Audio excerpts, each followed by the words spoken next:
Santang gulay na raw ang 56 anyos na si Alma. Oktubre nitong nakaraang taon, nakaratay lang siya sa kama. Ang buhay niya, tinaningan na. Si Alma kasi na-diagnose ng stage 4 colon cancer. Physically draining, mentally draining, emotionally draining siya. Lalong-lalo sa finances kasi umabot po kami ng 1.7 million. Pero makalipas lang ang halos isang taon, si Alma, heto, patuloy na lumalaban at unti-unti na raw niyang tinatalo ang cancer. Ang kanya raw naging sandata ang araw-araw na pag-inom at pagkain ng isang gulay na libre niya lang daw napipitas sa kanilang bakuran. Ito ang gulay na paboritong isahog sa munggo at tinola, malunggay. Ako masabi sa malunggay, basta malakas siya, malakas ang resistensya ko. At hindi lang daw si Alma ang makakapagpatotoo sa bisa nito. Naging cancer-free po ako dahil sa malunggay. Malunggay talaga yung pinaka-effective. Alam na nating napakasustansya talaga ng malunggay. Pero gaano katotoong mabisa rin itong pangontra kahit pa sa cancer?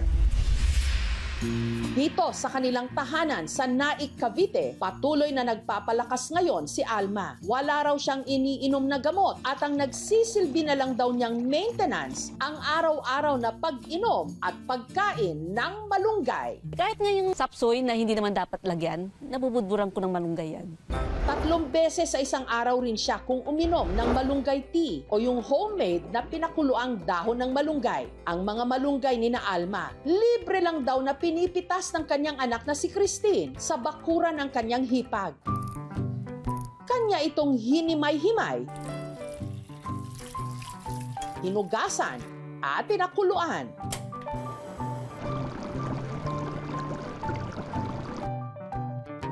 Medyo mapait. Tinitis ko ng lahat ng pait kasi yun ang maganda sa katawan.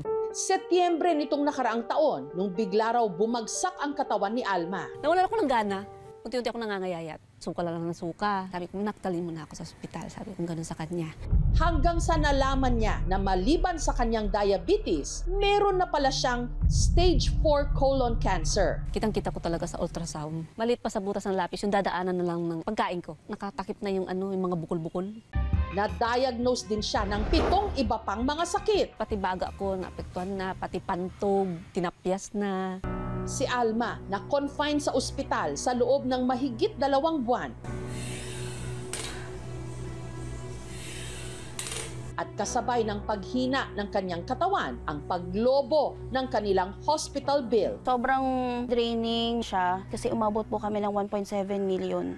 Dahil sa lumalaking gastos, nagdesisyon na ang mag-anak na sa bahay na lang magpagaling si Alma. Dito na rin siya kumapit sa herbal medicine. Kahit naman mahilig talaga ako sa malunggay, kalaman ko rin na maraming benepisyo yung malunggay.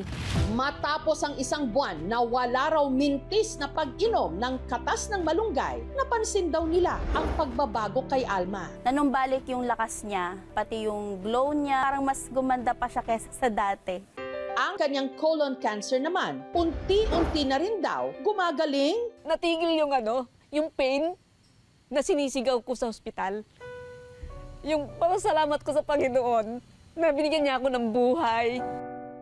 Nakikita lang ho na may mga components ang mga dahon ng malunggay. Yung pinagbasihan lang po nun ay cancer cells at mga daga. So wala pa po ng human subjects. Ang malunggay o Moringa oleifera, kilalang superfood. Mataas siya sa beta-carotene, meron siyang quercetin, magnesium, calcium, especially vitamin C. Mataas ang antioxidant properties niya. Mabilis sumabong. So the more na kinukuhaan mo siya ng dahon, the more na dumadami yung kanyang mga usbong. Ang tiga-tubigon sa Bohol na si Diana, ito rin daw ang naging takbuhan nung na-diagnose siya ng stage 4 Hodgkin's lymphoma, isang uri ng cancer sa dugo. Dumaan po ako sa bingit ng kamatayan. May taning na din ang buhay ko kasi hindi nag-promise ang doktor na masisave po ako. Nagdadalang tao raw si Diana taong 2015 nung unang lumitaw ang sintomas ng kanyang cancer. Nagkaroon po ako ng tubig sa baga po. Hindi ako makatulog ng 2 buwan yata yun.